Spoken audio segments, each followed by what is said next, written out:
Alright, welcome along to a new video. It's been a little while since I've uploaded to the review channel, so I've got a little unboxing for this video, something new for the DVD collection right here.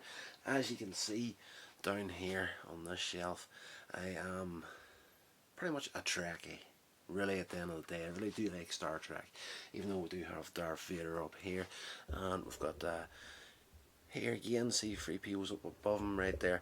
But, you know, I am not one of these fans that's one side or the other. I do like both, but I do have a soft spot for Star Trek, have done for a lot of years.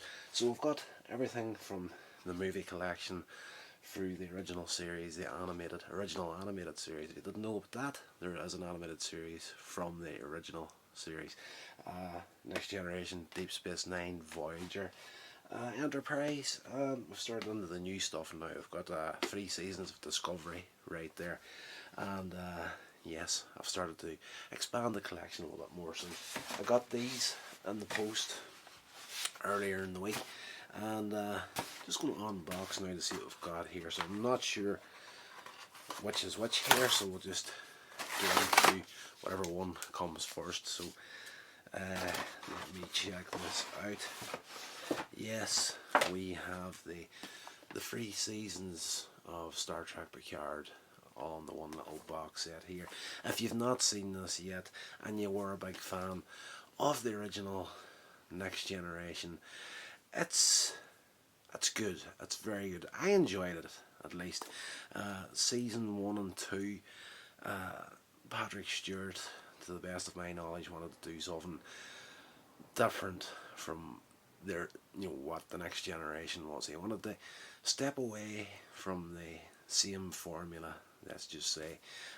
Throughout the first 2 seasons, you do get some guest appearances from the rest of the cast of the Next Generation.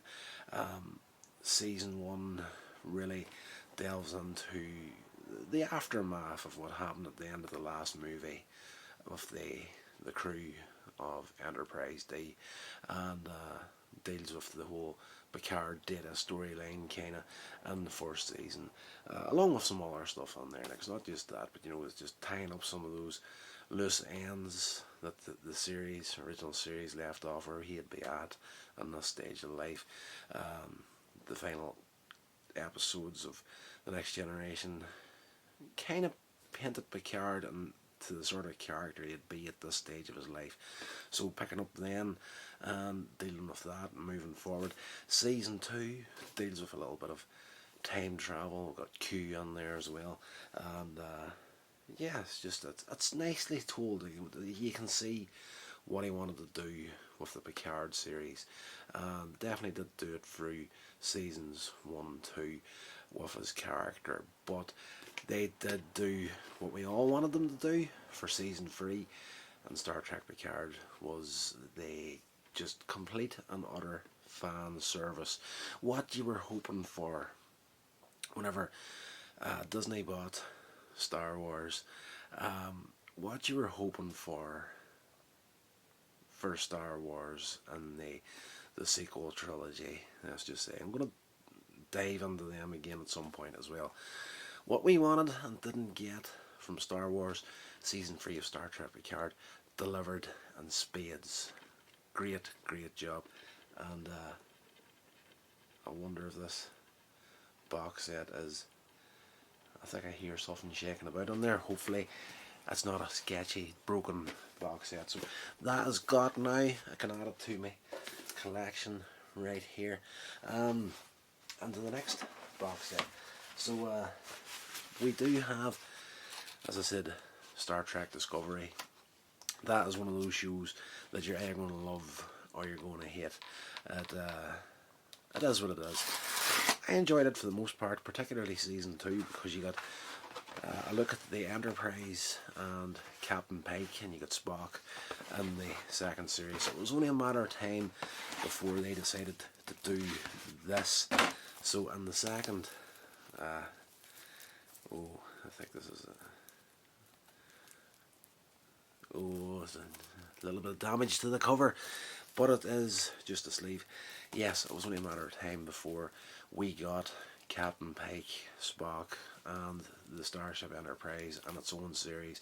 Exactly what we've been wanting for years as Trekkies. So, Star Trek Strange New Worlds Season 1, right here. And yeah, and of course, we do have Strange New Worlds Season 2 as well. I would highly recommend, out of new Star Trek, Picard is enjoyable. Particularly Season 3. That's unbelievable. Really, really good. Star Trek Discovery, it is what it is, has its moments. Season 2 for me so far has been the real highlight of it. Now, I do have, to break off a little bit, I do have Discovery here, 3 seasons worth of that. As much as I enjoyed Season 2, I have yet to complete Season 3 on there. So, for a nerd, science fiction nerd like myself, I can sit through just about everything.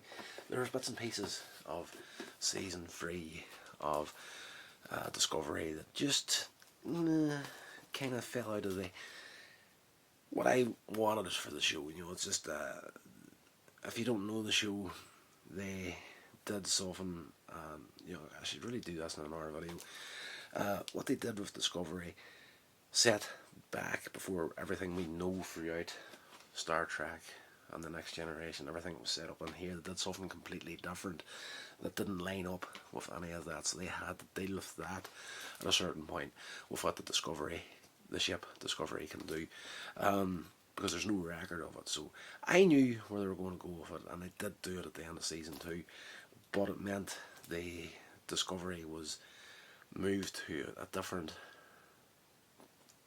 place and time and space, let's just say distant future sort of a thing. So fresh canvas to work on. From what I've watched of Season 3 so far, didn't really pan out that well. But yes, for me, a complete return to form, almost a complete return to form for Strange New Worlds. Absolutely great. Set 10 years before Star Trek, the original series. So you do have Captain Pike prior to Captain Kirk taking over the Enterprise, a younger Spock, a younger cast. Very, very good. And they went back to the episodic formula for the most part with this series. What we did start to feel on with, and the only real criticism I have of new Star Trek, other than the real kind of woke nonsense that's free on there every once in a while, was an overarching storyline throughout the entire series. Now, DS9 did do that as well, but yeah, it worked. For me, Discovery in particular, the overarching storyline didn't really have enough story for a 10 episode series. You know, it was something that could have been done in 2 or 3 episodes really if you wanted to do it. But getting into this here, absolutely great. If you want to start off on new Star Trek, this is definitely a good jumping on point. Strange New Worlds. It is very, very good.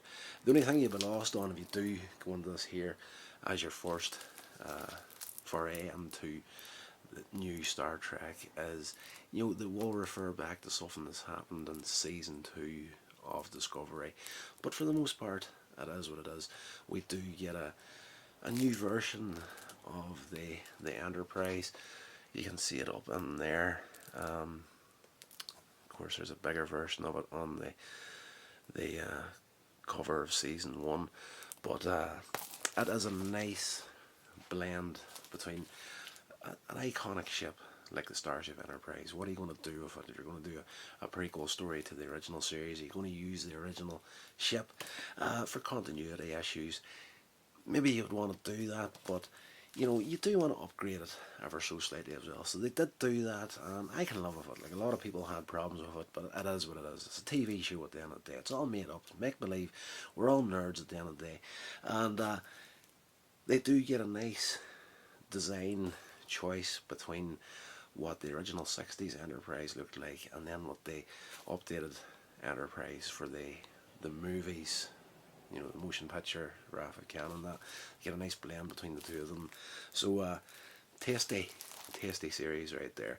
So that is my my viewing for the next few months to get back into the science fiction podcast. So if you want to get more in-depth talking nonsense with me about science fiction, Star Trek in particular at this point, jump over to my podcast. I won't be doing too much of it in video form, but I will be doing a lot of it in audio form. So I've got a podcast called Skim Me Up Body. I'll play on Beam Me Up Scotty. So Skim Me Up Body, getting back to that podcast as soon as I can. And if I do, you will get multiple episodes in a week. But there is a big back catalogue right there at the moment. So if you are into your Star Trek, your science fiction and that, definitely consider going and checking that out. So yes, that's the new additions to the DVD collection right now. So we do have pretty much everything from the original series right the way up to what we have now.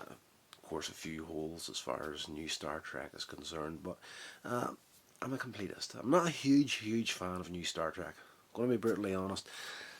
These here, everything from the word go right up to the end of Enterprise, all has a really high rewatchability factor.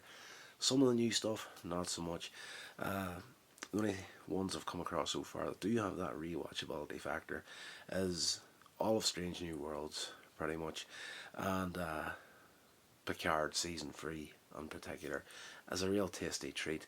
Just a nice little love letter to the fans of the Next Generation, people like myself that grew up with it. Right, that's going to do it for this video, guys.